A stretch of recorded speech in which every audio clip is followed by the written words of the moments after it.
Well, Mr. Speaker, this is a very busy week in the House. I just came to the floor from a ceremony where I just signed 3 major pieces of legislation that are now headed to the President's desk to become law.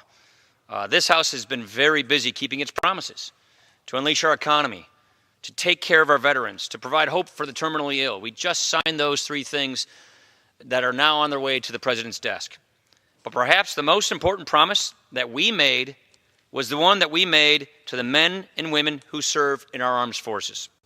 We promised to start rebuilding our military, to give them the resources that they needed to do their jobs, to reassert the United States' dominance in our military in the world. After tax reform, that was my most important legislative priority because that was our most important legislative priority. And Mr. Chairman, it is another promise kept.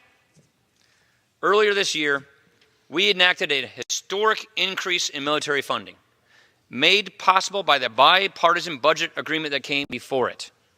This allowed us to advance the bill that we have before us right here today. I want to thank the members of the Armed Services Committee, the ranking member, but I especially want to thank Chairman Thornberry for his work on this bill and his tireless advocacy for our men and women in uniform. This National Defense Authorization, it presents another major step toward rebuilding and reforming our military. It will repair the damage done over the previous decade. It starts with readiness. It starts with readiness because this country has had a readiness crisis that has been costing us lives. More American service members are being killed in accidents and training exercises than on the battlefield.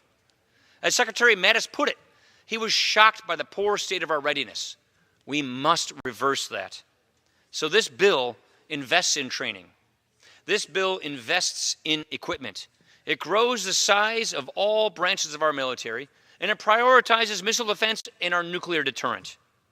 It's a very dangerous world, and this legislation will help us counter the threats, whether they're new or traditional, whether from China or Russia or Iran or North Korea. But like I said, we are not just rebuilding our military, we are reforming our military. The legislation streamlines the bureaucracy and improves the buying practices so that we are not devoting more resources to what wastes, we are devoting more resources to what counts, keeping this country strong and keeping this country safe. And of course, we are taking care of our service members and their families with the biggest pay raise for our troops in 9 years. I'm so proud of this legislation. I'm so proud of our legislators. I'm so proud of the chairman for making this moment possible. Here we are, not just keeping our promise, but making this a better, stronger, safer United States. This will have a lasting impact, and this will ensure that America continues to lead in the 21st century. I thank the chairman and the members of the committee, and I urge adoption of this bill.